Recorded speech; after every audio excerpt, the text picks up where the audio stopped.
Kita itu akan peduli lingkungan kalau perut kita udah kenyang. One of big obstacle, salah satu tantangan terbesar sustainability di Indonesia, corruption. Ya kata Einstein, melakukan hal yang sama berulang-ulang, berharap hasilnya beda, itu gila. Nah, waktu kita riset-riset, kalau kayak gitu ada nggak berbisnis menyelesaikan masalah sampah? Kita riset dari luar negeri, oh banyak ada. So I think di momen itu aku realize, oke, wajar kalau masalah sampah berantakan di Indonesia dibanding di Denmark yang lebih proper dan lain-lain. Kenapa? Kalau istilah handphone, memanage sampah dengan baik dan benar itu kayak sistem OS.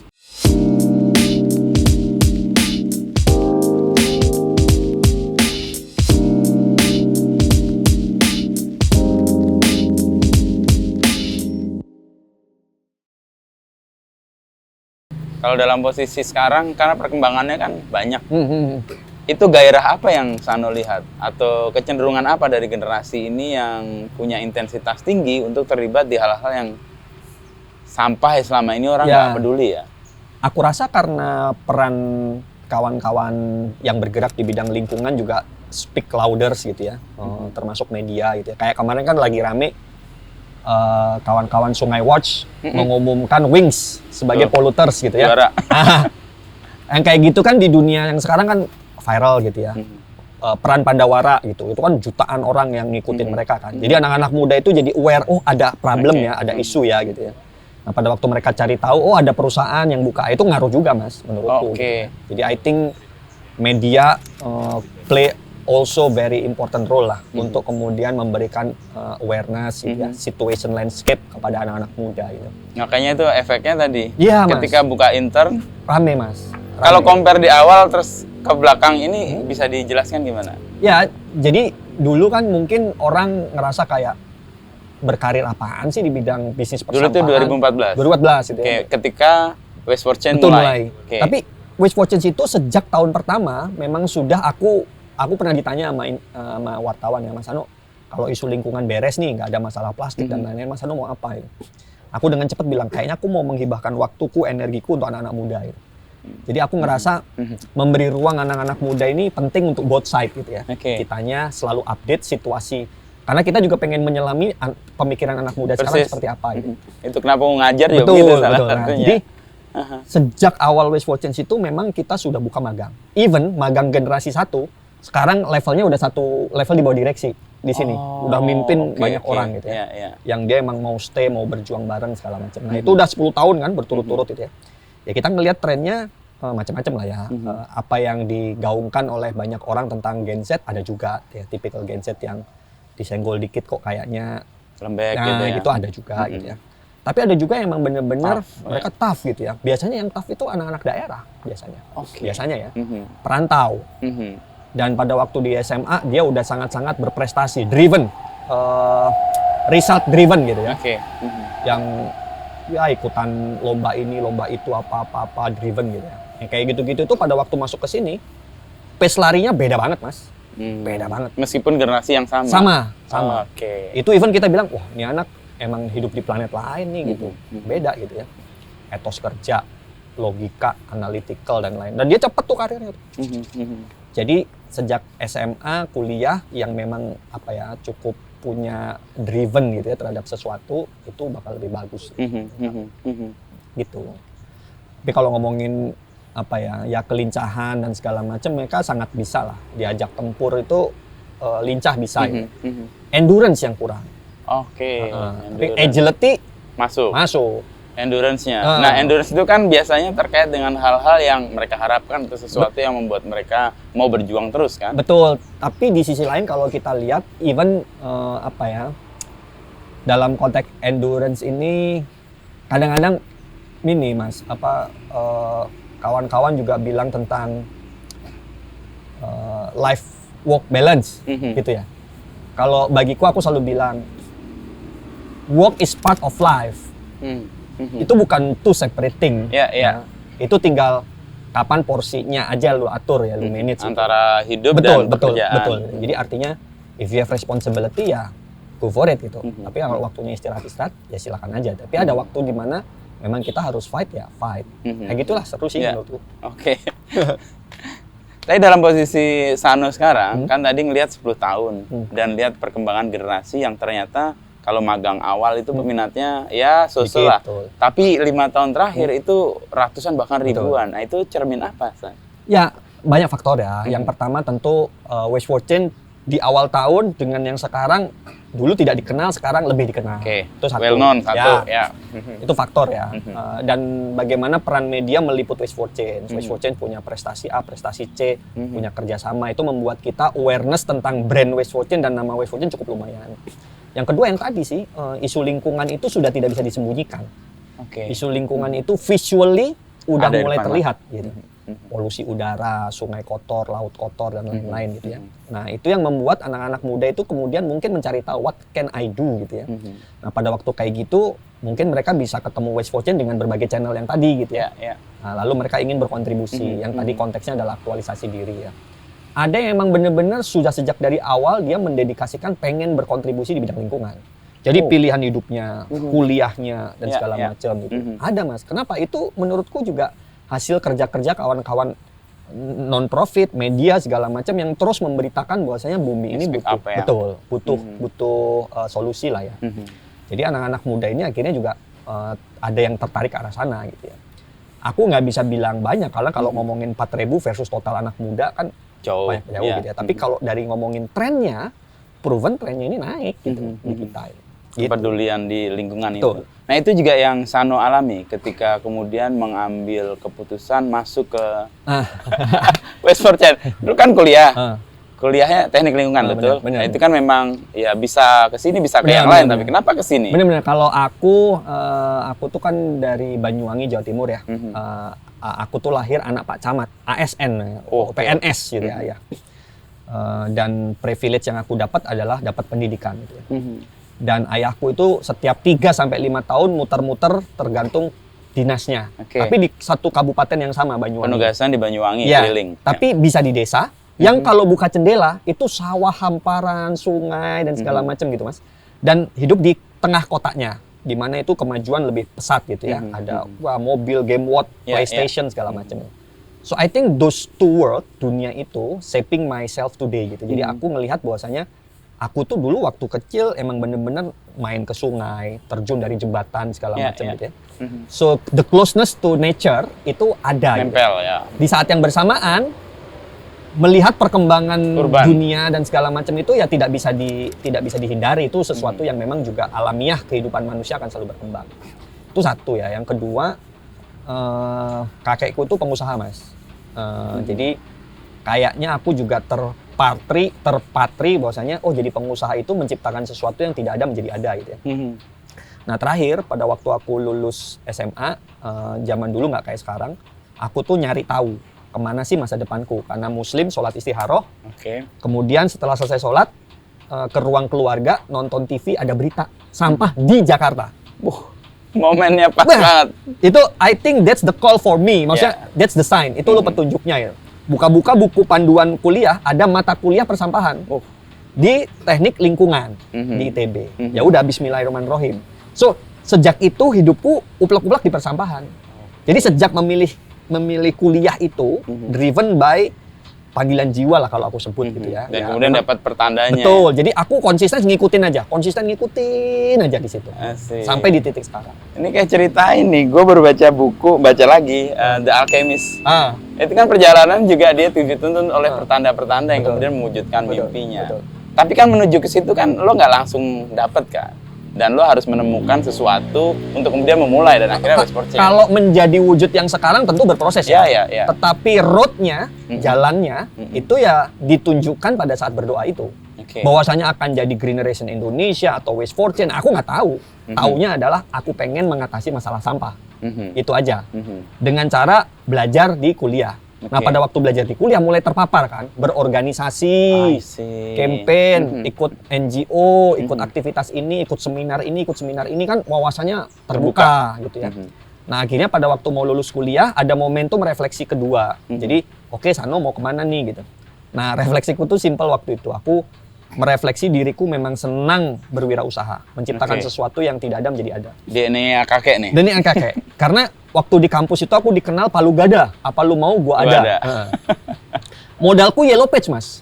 Jadi kawan-kawan kan di kampus tuh sering seminar ya, bikin kaos, bikin name tag, bikin apa gitu ya. Aku selalu bilang, ada seminar ya, sini gue yang bantu bikinin gitu. Pakai Yellow Pages, Mas. Nyari semua. Bahkan ada 2 kisah unik. Yang pertama adalah omnya temen yang bilang, omku butuh payung. Bisa nggak? Bisa, aku bilang. Padahal aku nggak taau ya. Buka Yellow Page. Palugada. Oh ada nih pabrik payung, telepon segala macem. Produksi. Ngasih fee 20% services, ya udah gitu. Jadi sejak kuliah udah berbisnis kayak gitu ya.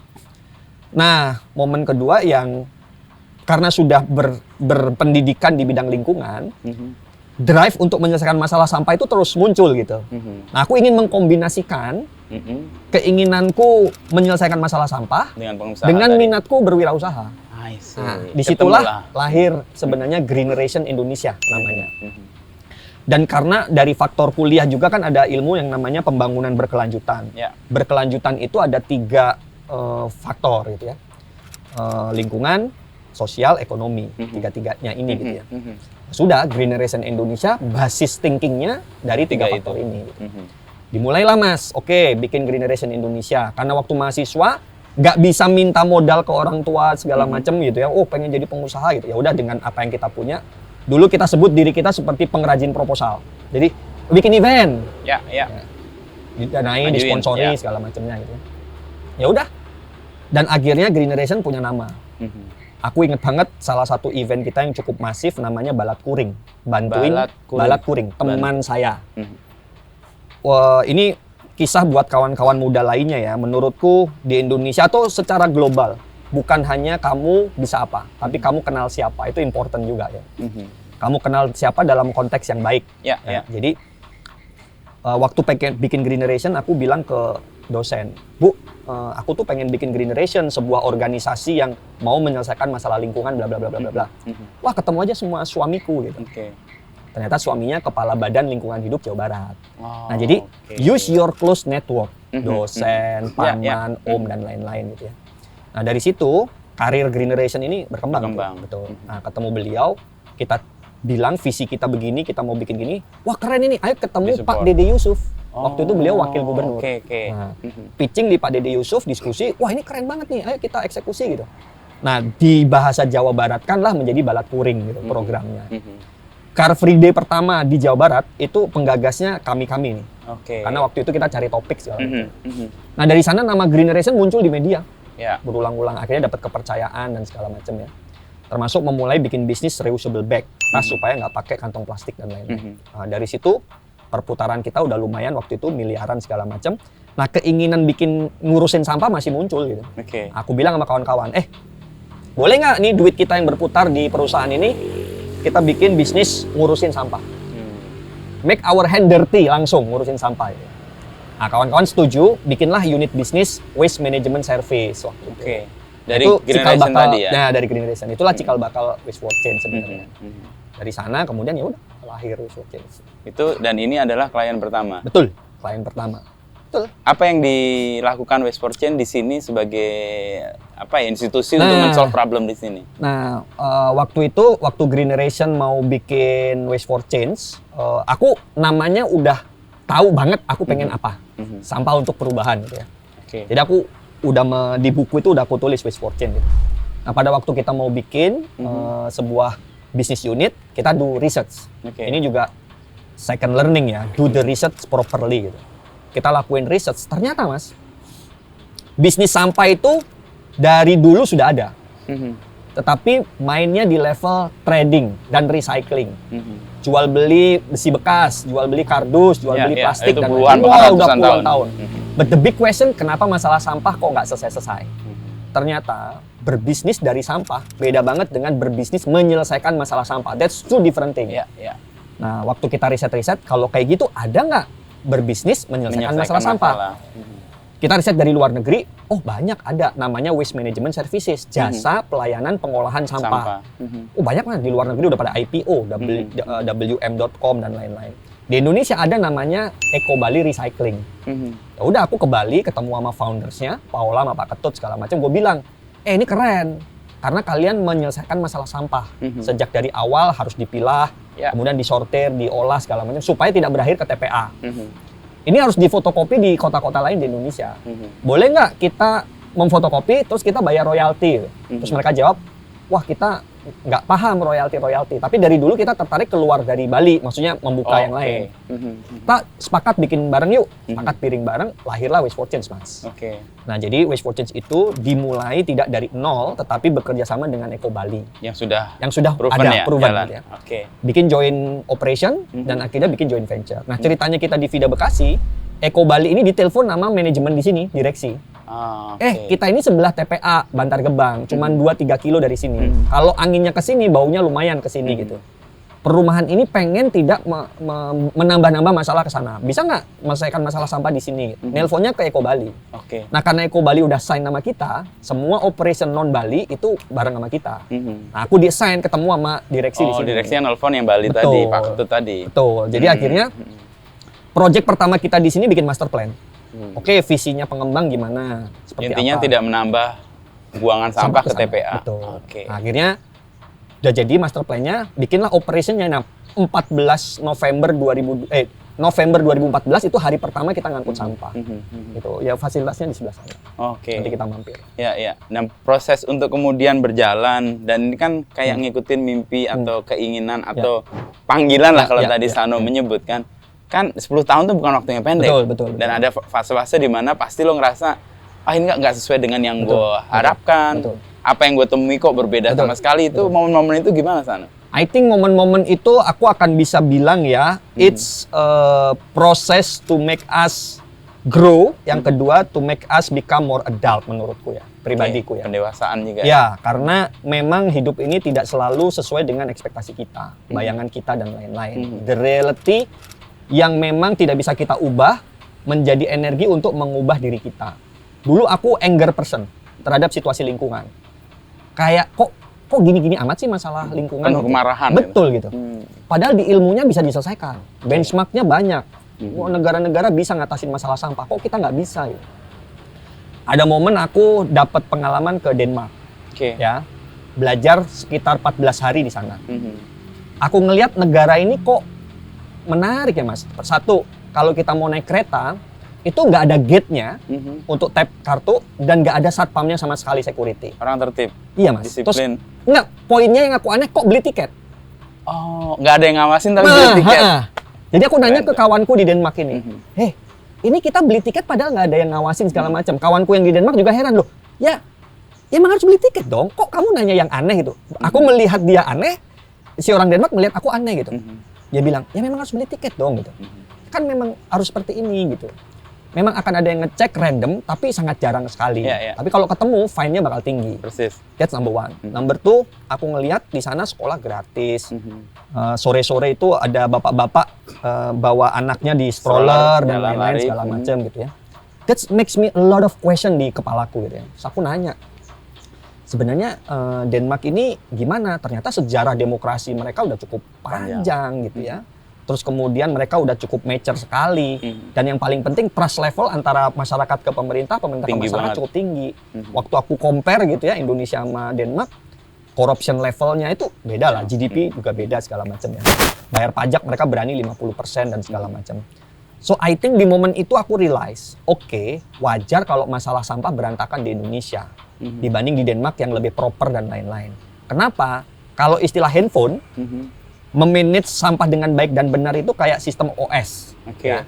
Handphonenya ini devices-nya gitu. Nah, aku dulu anger bercita-cita menginstal sistem persampahan yang maju itu ke handphone Nokia pisang gitu. Yang nggak akan bisa kompatibel. Iya. So aku stres gitu. Kok nggak bisa sih gitu. Ternyata bukan the software yang problem, hardware-nya belum ready, Mas. Satu ya tentu literasi kita, politik kita, birokrasi kita, segala macamnya gitu ya. Jadi bottleneck-nya itu bukan si OS-nya nih, tapi hardware-nya, orangnya, sistem birokrasinya, sistem pemerintahannya dan lain-lain ya. Sistem kita kan populis nih, memilih pemimpin ya. Sedangkan waste management itu kebijakannya banyak yang nggak populis, penegakan hukum, harus bayar dan lain-lain gitu kan. Ini PR-nya jadi aku akhirnya paham dan ngajak kawan-kawan untuk melihat a broader lagi. Itu meredam kemarahan Sano juga? Meredam 14 hari itu membuat dalam konteks bahwasanya memang PR-nya banyak ya. Jadi ini kita nggak bisa hanya fokus memaksa OS-nya masuk. Betul. Jadi perjuangan kita ya juga harus perjuangan membawa kawan-kawan di Indonesia ini menjadi smart people gitu. Tentu ini kan jadi maraton, Mas. Persis. Tadinya aku pengennya kan sprint gitu. Iya. Wah, kenapa kok nggak berhasil? Endurance harus panjang, kuat banget itu. Nah, itu contoh-contoh yang aku bilang, kalau melakukan sesuatu selama 10 tahun ada yang nggak berhasil gimana? Oh, banyak, Mas. Aku tersandung oleh A, B, C, D banyak gitu ya.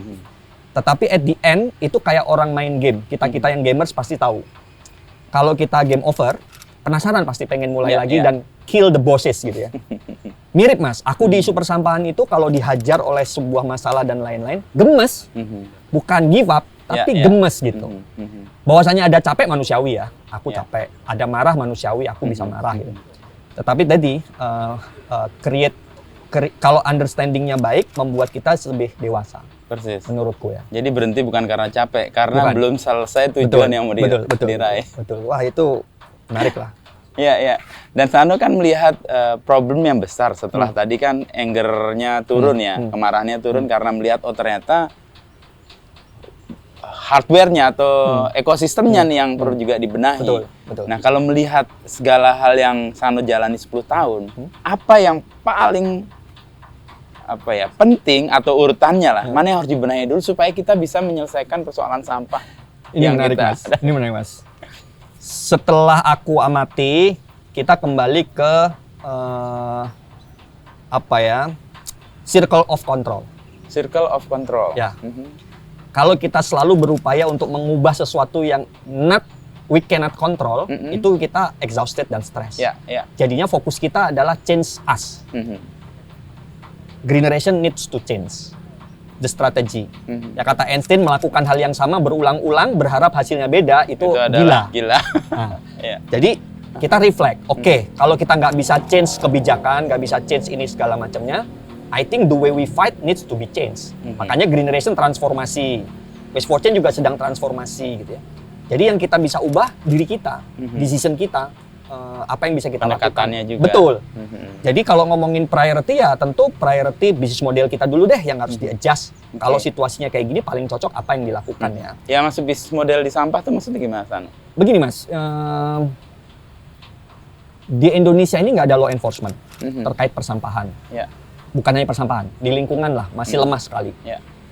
Jadi masyarakat Indonesia willingness to pay untuk proper waste management itu tidak ada, kecil. Tidak ada atau kecil. Tidak ada dan kecil.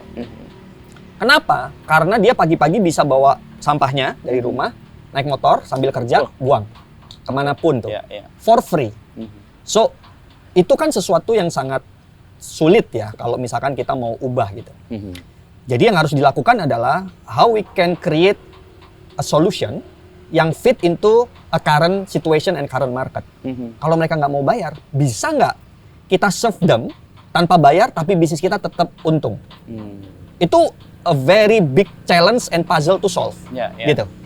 Serving seseorang yang nggak mau bayar, tapi kita tetap untung. Gimana caranya? Nah, itu yang mau kita selesaikan. Kan banyak studi kasus bisnis model ya. Contohnya misalkan Spotify lah. Itu kan dia jualan lagu gratis. Kalau dia sejak dari awal bisnis modelnya adalah subscription, yakin aku nggak dapat masa seperti gitu. Tetapi dengan adanya dia Grab user sebanyak itu, dia bisa creating another monetization kan. Dan yang nggak mau dapat iklan, ya lu bayar. Presentasenya kan ada di situ. Betul. Nah, kita learning di situ. Kenapa kalau kita paksakan sesuatu, balik lagi ini nggak bisa gitu ya. Jadi kita exhaustis juga. Jadi that's very deep bagiku untuk ngomonginnya. We cannot change others, but what we can change is us, gitu. Jadi, oke lah di sini situasi pemerintah nggak kondusif dan segala macamnya ya. Complaining, not solving anything. We help them, oke. Tapi kalau energi kita juga terbatas, the way a proper way is change ourselves. Bisnis model, pendekatan dan lain-lain gitu ya. Nah itu yang kita sedang lakukan sebenarnya. Jadi, tapi kalau bicara apa effort kita ke eksternal, tetap ada Mas. Priority kita itu sebenarnya balik lagi ya.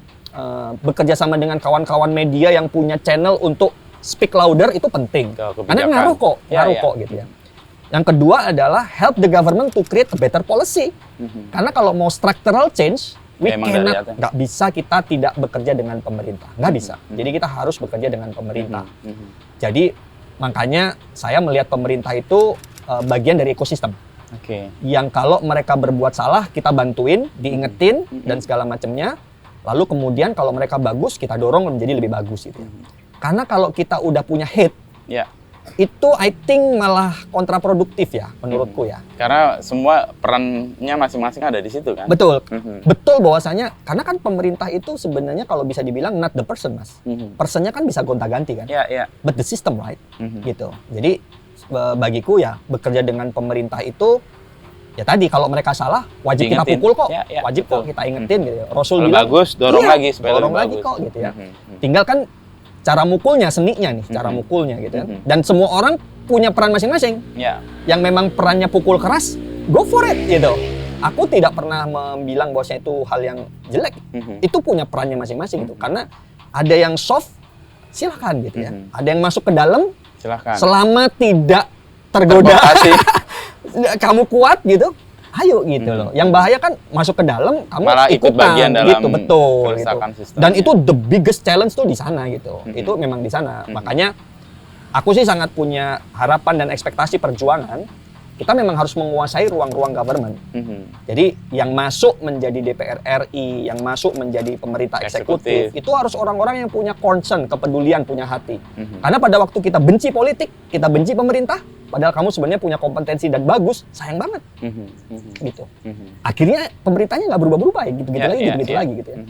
Jadi aku sangat encourage, kalau ada yang nanya, Mas Sano kenapa nggak berpolitik? Oh ya, I do my politik, aku bilang. Dengan cara yang berbeda. Dengan cara yang berbeda. But I work with a political party untuk ngobrol segala macam. Karena they can influence. Gitu. Wah, influence-nya kan powerful sebenarnya. Persis, ya.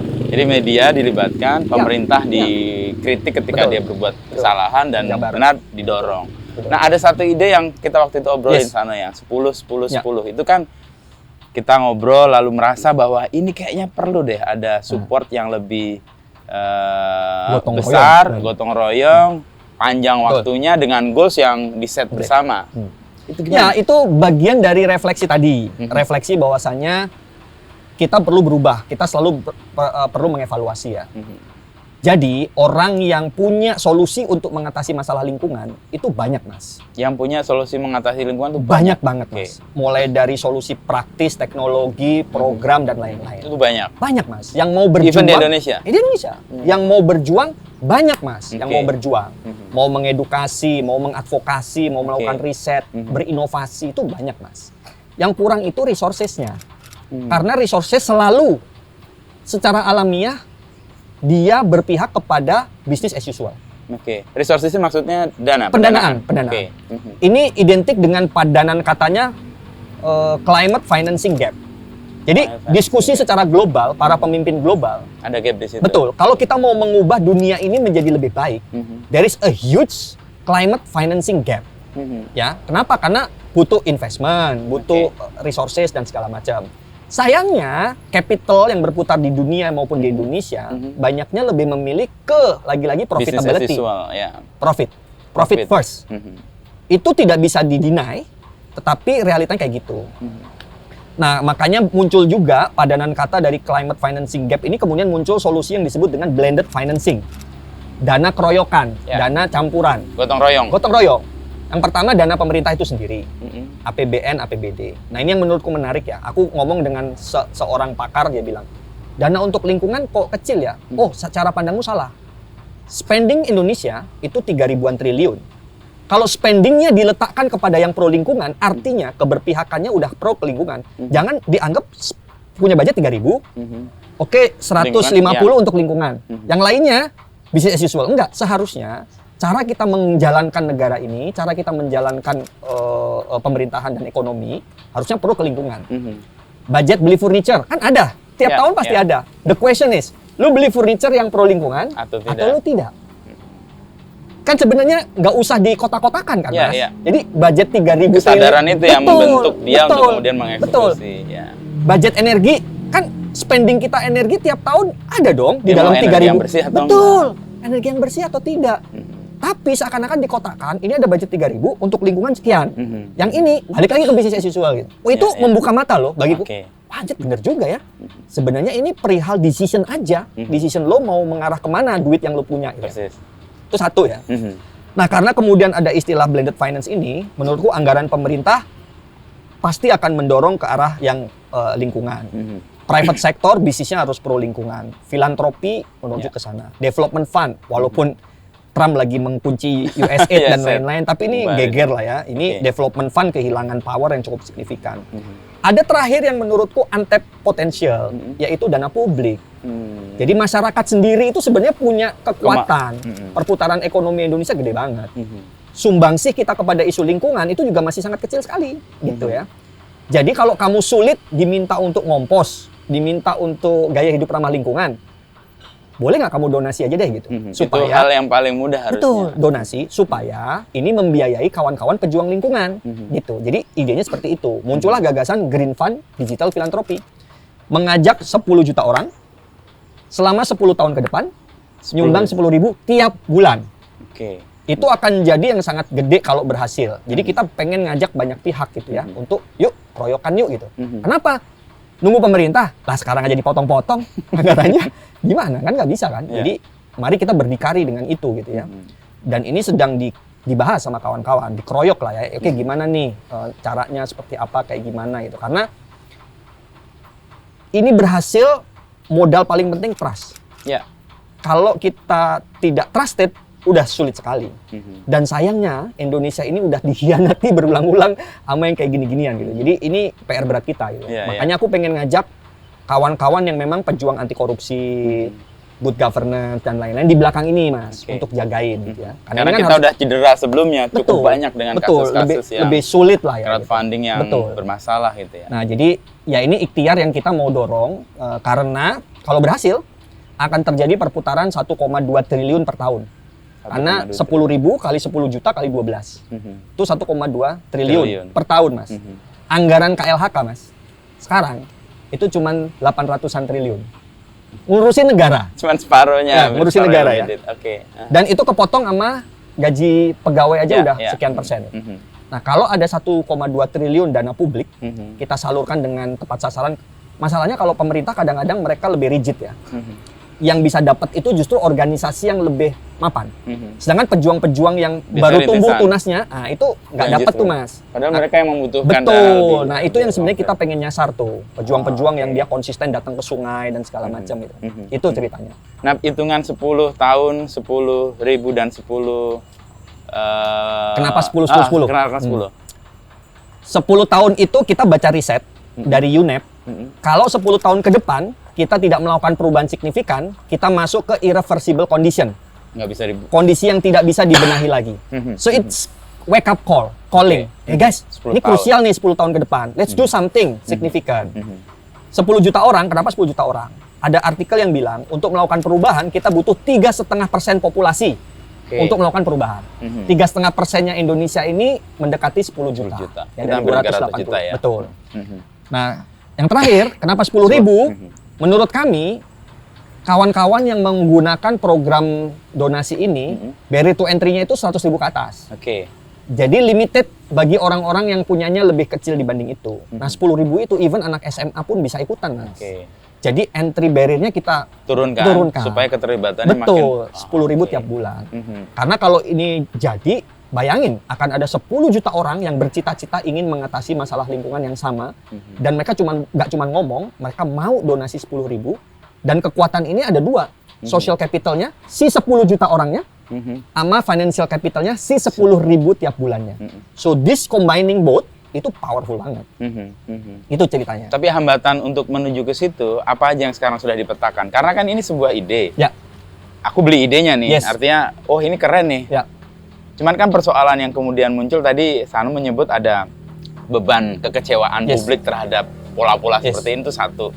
Yang kedua, mencari 10 juta orang yang punya komitmen 10.000 selama 10 tahun, itu gimana?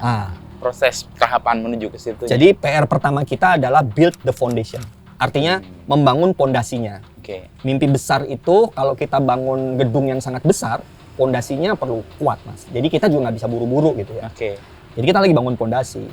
Pondasinya itu governance juga. Di internal tuh governance-nya gimana ya, seperti apa ya gitu. Karena kan bangun trust tadi. Nah untuk bangun trust ini kita mau datengin orang-orang yang kemudian percaya dan buying this idea. Oke. Dan dia juga dipercaya publik. Gitu ya. Track recordnya showing bahwasanya dia pro terhadap Indonesia sesungguhnya. Nah, ini kita juga butuh bantuan. Dengan kekuatan kami, kita udah mulai narik beberapa orang yang punya nama dan figur-figur gitu ya. Prominence person ya. Betul. Dengan bantuan kawan-kawan seperti Mas Inu, menurutku menarik orangnya akan jauh lebih menarik gitu ya. Akan jauh lebih cepat harusnya gitu ya. Itu satu. Yang kedua, tim eksekutif atau tim eksekutornya itu harus benar-benar powerful, orang yang tepat di situ. Gitu ya. Nah, kita lagi scouting juga nih. Nah, dalam konteks scouting ini, kita lagi mencari initial fund, dana awal untuk kemudian kick this program gitu ya. Ya, bisa jalan. Betul, itu yang lagi kita cari nih Mas. Yang ketiga adalah, jadi kita mendevelop the tools, si IT sistemnya dan lain-lain gitu ya.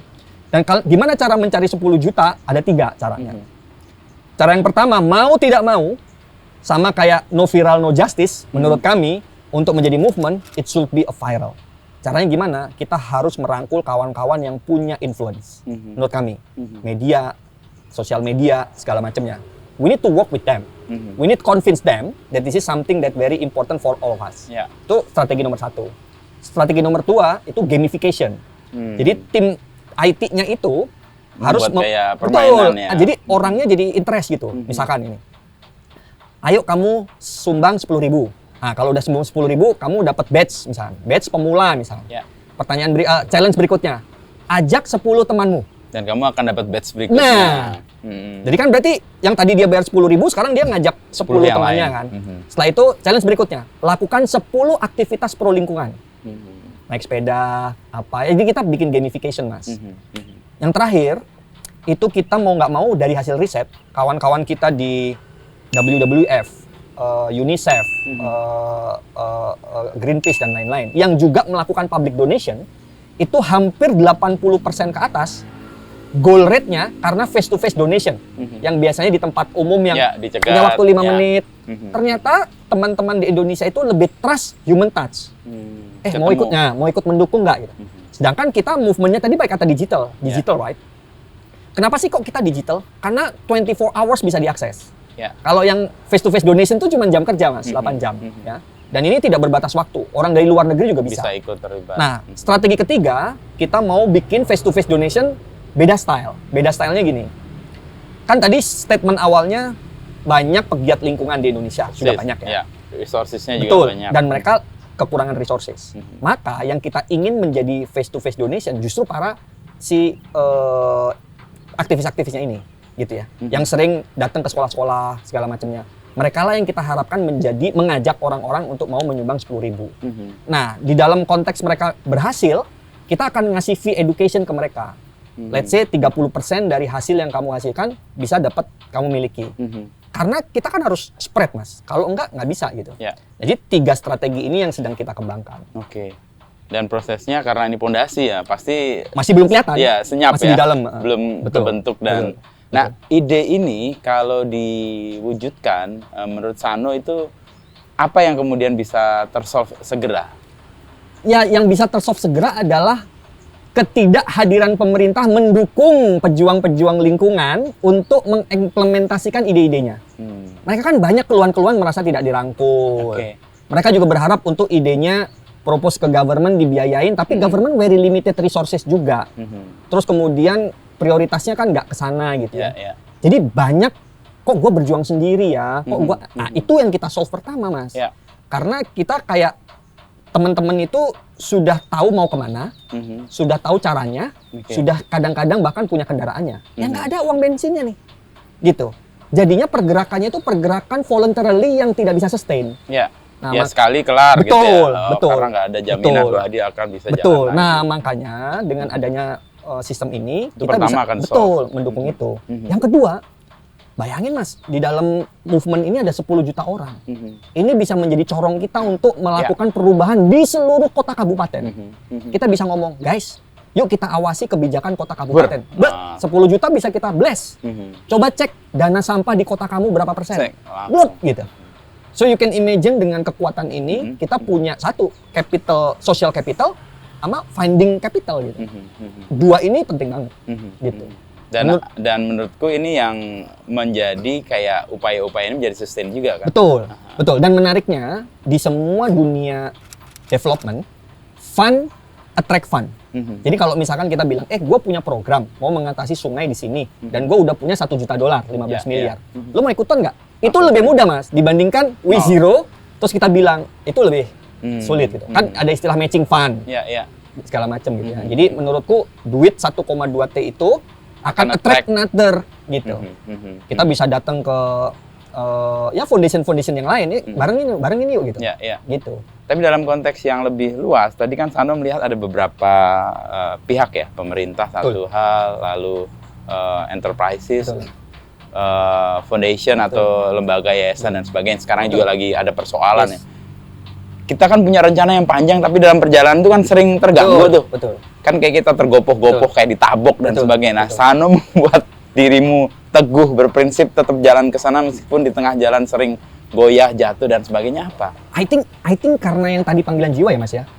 I think karena doa masa depanku mau kemana, terus ditunjukin berita tentang sampah. I think that's it gitu. Jadi aku kayak udah, this is my way. Ini memang jalanku gitu. Nah, sudah dijalanin, ditekuni, dan di dalam along the way nemu banyak pembelajaran, nemu banyak temen, nemu banyak keluarga, and I grow as a person and individual dan segala macam ya. Sekeras apapun pukulannya, aku selalu bilang sama kawan-kawan, if we feel ourselves, mengisi diri itu artinya mengisi jiwa kita, spiritual kita, segala macam. Kita pasti bakal bangkit lebih tinggi gitu ya. Jadi ya life will hit harder gitu. Tinggal kitanya siap nggak gitu ya mengisi itu gitu ya. Jadi kalau aku kenapa konsisten ya dinikmati ya, dan aku tidak terpaksa menjalankan ini tidak terpaksa. Ini pilihan hidup, dan aku selalu bilang, even istriku bilang, kamu itu kalau diajak topik sampah kayaknya nggak habis-habis energinya. Ya, I don't know from where the energy. Itu yang mungkin bisa dibilang ya klik kali ya, Mas ya, klik aja gitu. Atau istilah Jepang itu ikigai kali ya. Kali ya. Udah tahu kemana yang mau dituju ketika menghadapi kesulitan pun ya udah ini part of gemes saja. Kalau gagal tuh gemes aja. Coba cara lain ya, coba cara lain. But the destination tetap sama gitu. I want to solve environmental problem. I want to solve waste management problem in Indonesia. Sama caranya aja yang kemudian dicari. Gitu. Dan inisiatif-inisiatif serupa kan mengembirakannya kan tumbuh ya sana ya. Dan ada juga upaya-upaya yang mungkin caranya berbeda, tetapi tujuan yang mereka mau raih mirip dengan tujuan yang sana. Nah, menghadapi itu semangatnya lebih gede dong, karena kolaborasi ruangnya lebih gede. Nah, karena itu menunjukkan kita on the right track. Asik, karena ada yang bersama-sama berjalan. Kalau kita sepi terus, lu tersesat jadi. Oh, ini kayak pertanda berikutnya ya? Kalau sepi terus, jangan-jangan lu tersesat gitu. Jadi menurut kita, pada waktu kita melakukan sesuatu on the right track, itu bakal ada yang kemudian terinspirasi dan kemudian melakukan hal yang sama dan serupa. Dalam jalan yang beriringan. I can see them both. Di titik persamaan, I can see them as a competitor. Mau nggak mau, I will belak-belakan aja. Karena kita juga harus tumbuh kan. Persis. Tapi itu healthy competition. Bukan kompetisi yang kemudian kita meracuni satu sama lain gitu. Saling menjatuhkan gitu. Tapi, dia seru ya bikin ini ya. Coba gitu. Yang kedua, it's creating power on the ecosystem. Artinya kalau kita duduk bareng, itu kita bisa one voice to the government. Policy for our industry, bukan policy for me, but policy for us, our industry. Jadi yang tadi hardware yang tadi kan. Ada kalanya kita duduk bareng as an alliance. Ada kalanya kalau ngomongin sales ya wajar lah, namanya sales mah itu kompetisi aja gitu ya. No hard feeling, berarti lo kalah kompetisi aja gitu. Jadi aku ngelihatnya seru sih, menarik sekali. Dan pertanda berikutnya tadi benar juga, kalau kita tadinya memulai sesuatu sepi, wah ini jangan-jangan gue tersesat atau gue salah. Bener.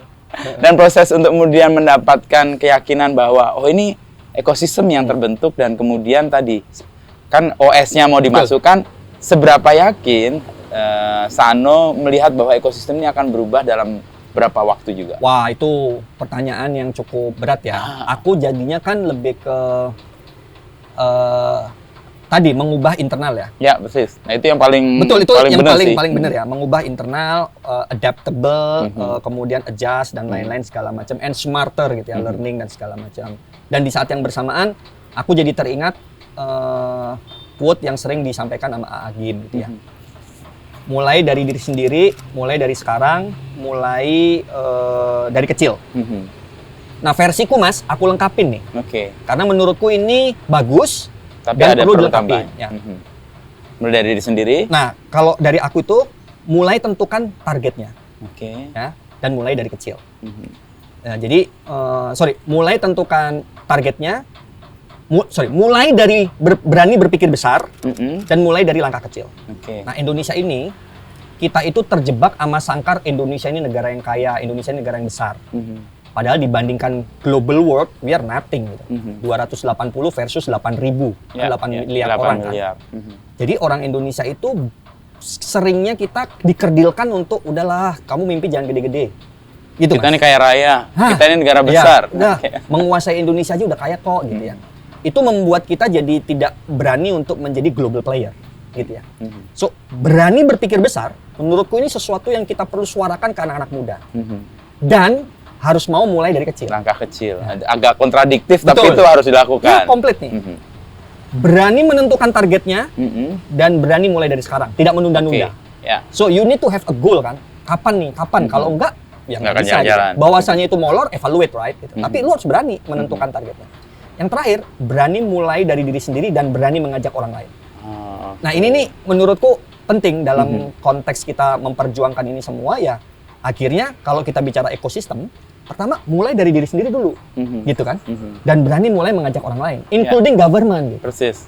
Karena Mas, aku bilang sama kawan-kawan yang baru memulai ya, kan mereka bilang, Mas, ini aku ke pemerintah nggak dengerin segala macam. Keliru strategimu, gue bilang.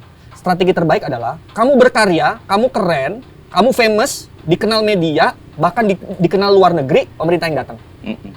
Itu mereka udah siap untuk mendengar. Compare to, lu datang, terus kemudian bawa ide ke mereka. Kamu belum punya portofolio, kamu belum membuktikan dan lain-lain. Even mereka nggak punya in the first place, they don't want to listen to you. Kamu yang pengen didengar. Nah, maka strategimu harus diubah. Kamu berkarya dulu, kamu berkreasi dulu, tunjukkan dulu. Sampai kamu di-appreciate sekitar, di-appreciate media, di-appreciate ini. Didengar telinganya oleh Pak Bupati, ditengah ditanya sama wali kota, kamu dipanggil. That's the best moment you will work with the government. Aku bilang kayak gitu. Makanya mulai dari diri sendiri itu very important gitu. Kamu harus jalan tanpa ada orang yang mau mengikuti. Itu the true meaning of leader. Karena kalau kamu jalan nunggu ada yang mau mengikuti, nah itu bukan leader. Bisa, gitu. Jadi jalan aja dulu, create karya segala macam. Buktikan, baru kemudian orang mengikuti. Betul, karena what makes people trust you is not you but your works, karya lo, legacy lo, portofolio lo dan lain-lainnya gitu ya.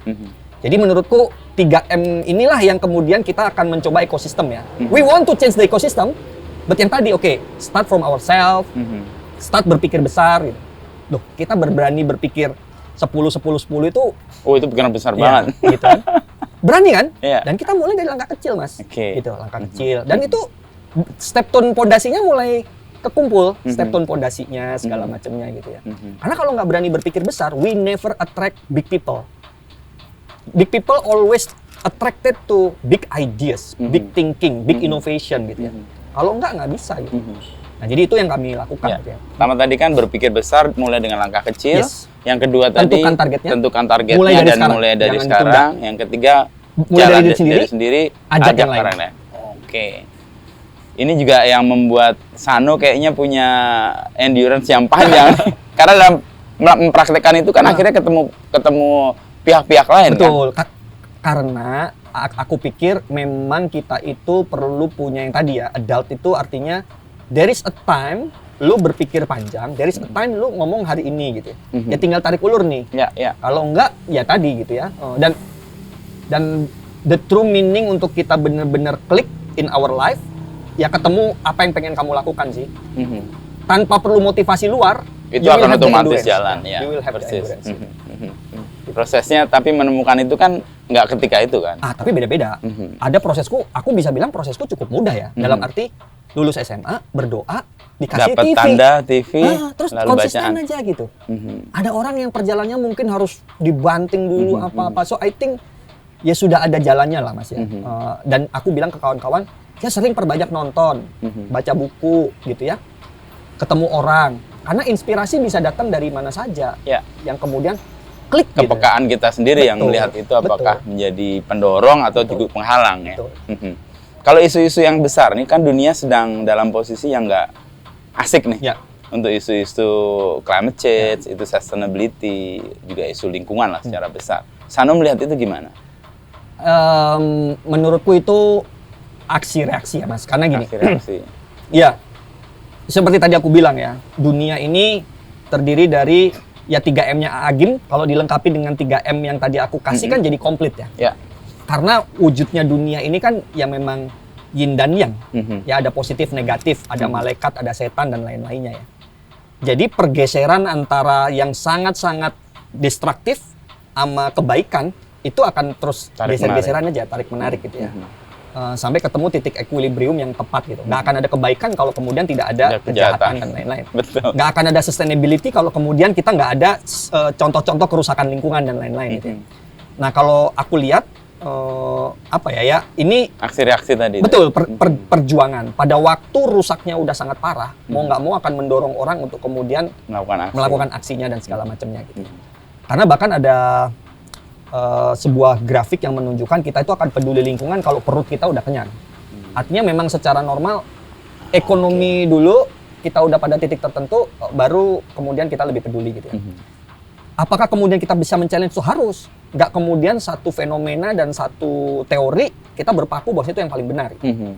Buktinya kawan-kawan kita yang hidupnya memang benar-benar sangat di alam gitu ya. Kawan-kawan adat gitu ya. They don't go into ekonomi tuh. Mereka nggak, kalau bukan gara-gara kita, they don't know about money gitu. Apakah mereka bahagia? Wah, definisi bahagia nggak bisa kita paksakan versi kita ke mereka ya. Mereka baik-baik aja sebelum ada kita dan lain-lainnya. Dan mereka very embed sama nature gitu. Hidup mereka langsung semua dari alam. Makannya, rumahnya, energinya, segala macamnya gitu. Mereka baik-baik aja gitu. Terus kita datang sok-sokan bahwasanya wah ini terbelakang lah apa-apa. Harus dibenahi kebutuhannya, malah membahayakan mereka kan. Gitu. Jadi bagiku itu ya tadi aksi reaksi itu gitu. Artinya misalkan ini Trump gitu ya. Ya pasti dia akan some point gitu. Pasti akan terguling oleh sesuatu yang akan melawan dia gitu. Sama lah di Indonesia ini kan ya tarik-tarikannya terus-terusan gitu ya.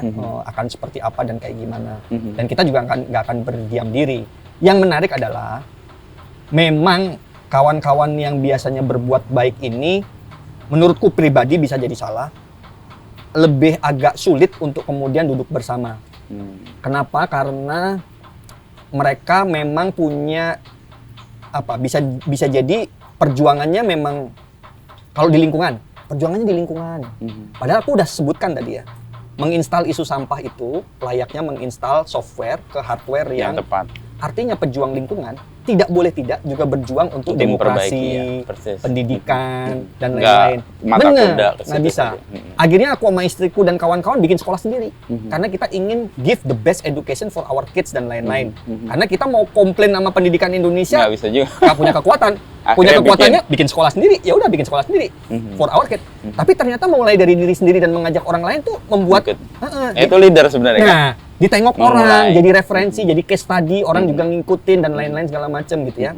Itu contohnya gitu. Jadi aku juga mengingatkan kawan-kawan yang berbuat baik bahwasanya berkolaborasi, duduk bersama dan lihat wawasan yang berbeda. Very important gitu karena the fight should be holistic gitu.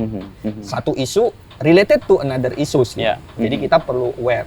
Hari ini perjuanganku kalau diundang speaking di depan forum yang sangat strategis, aku bilang one of big obstacle, salah satu tantangan terbesar sustainability di Indonesia, corruption. Bener Mas, I can see for my own eyes, 20 tahun terakhir berjuang. Corruption itu salah satu yang menyebabkan isu lingkungan bermasalah. AMDAL, itu kan bisa, itu kan corruption ya, apa-apa. Yang harusnya nggak boleh, bisa diperbolehkan gitu. Nggak ada penegakan hukum, apa-apa. So, the broken bureaucracy itu, the broken government itu, creating a problem to environment. When we fix, without fixing this, berat Mas gitu. Makanya aku jadi, aku perlulah diskusi sama kawan-kawan anti korupsi, corruption dan gimana lain-lain. caranya penegakan Betul, hukumnya, mendukung sama mereka apa yang mereka perjuangkan dan lain-lain gitu. Karena nggak bisa. Ya, juga banyak orang yang bilang kalau problem lingkungan sudah muncul, itu berarti udah sangat serius. Ya. Kita harus menyelesaikan problem sebelum itu muncul sebenarnya. Betul. Kalau kita tadi ngomong, Sano bilang bahwa the big obstacle of sustainability atau lingkungan itu adalah corruption, ya harus dibenahi sebelumnya kan. Benar. Supaya tidak menjadi persoalan ketika itu. Benar. Oke. Ini kemarin aku chat temanku ya di Jepang gitu. Aku bilang every country have their own positive and negative lah. Ya, Orang Jepang ada nggak puasnya Pasti. dengan situasinya segala macam ya. Even Denmark mungkin. Betul. But we can still learn each other, aku bilang kan. And what I learned from Japan, salah satunya adalah kalian itu memang negara dengan culture yang mawas dirinya cukup tinggi. Mereka Mas tahu membaca data bahwasanya TPA mereka mau tutup 7 tahun Kapan? lagi, mau penuh 7 tahun lagi. Mereka panik, heboh, do something. Kita udah longsor, Nggak ada yang peduli. udah meninggal Mas, 157 orang Mas. Aduh, nggak mawas Itu diri tragedi terbesar nomor 2 di dunia. We still stubborn, nggak belajar dari itu. 20 tahun berlalu. Cuk, itu yang aku bilang, if we not fix the society, if we not fix the people dan lain-lain, ya isu lingkungan ini berat sekali, berat sekali. Gitu. Tadi ada satu kutipan yang Sano bilang, dan ini mau sekaligus closing sih. Tadi kita baru bisa ngomongin sustainability lingkungan ketika perut kita terisi. Artinya kan sebenarnya kita harus mendefinisikan. Karena kalau tadi compare ke masyarakat yang di adat dan sebagainya kan mereka sebenarnya ya nggak butuh-butuh banget. Betul. Kita harus mendefinisikan ekonomi atau kecukupan kita sebenarnya. Betul, kan? setuju. Setuju banget. Setuju. Nah, dalam teori ekonomi, ini kemarin diskusi sama anakku juga, ekonomi itu banyak banget dikasih tahu di sekolah-sekolah adalah aktivitas bisnis atau usaha adalah aktivitas ekonomi dengan modal sekecil-kecilnya untuk mendapatkan untung sebesar-besarnya. That's true, that's true. Nggak masalah, oke-oke aja. Yang masalah adalah kalau cara kamu melanggar aturan. Karena tidak ada dalam teorinya bisnis atau usaha adalah aktivitas ekonomi dengan modal sekecil-kecilnya untuk untung sebesar-besarnya dan boleh melanggar etika dan boleh melanggar hukum dan boleh merusak lingkungan. Nggak ada, Mas. Nggak ada. So aku agak ingin membuat diskursus tersendiri kepada kawan-kawan di Indonesia. Pada waktu kita ngomongin green business, berarti kita mengokekan ada black business. Padahal seharusnya all business it has to be sustainable. All business it has to be compliance. Nggak, masa kamu perusahaan boleh buang limbahnya ke sungai gitu. Kamu green gitu. Kan nggak gitu kan. Seharusnya semua gitu ya. Terus ada yang bilang, tambang gimana loh? Tambang itu juga ada regulated-nya loh. Ya. Lo diperbolehkan dengan catatan ini ketat sekali gitu. Nah, masalahnya tadi corruption tadi. Betul, masalahnya adalah izinnya benar atau dimainin. Kedua, pasca tambang ada penegakan untuk reklamasinya atau tidak. Karena tambang itu masih dibutuhkan untuk kehidupan manusia. Munafik sekali kamu teriak-teriak tentang itu. Anti tambang. Tapi kamu masih pakai listrik yang pakai batu bara, pakai bensin masih pakai ini kan sulit sekali ya. Mau beli EV belum tentu aktivis kita mampu beli EV kan gitu.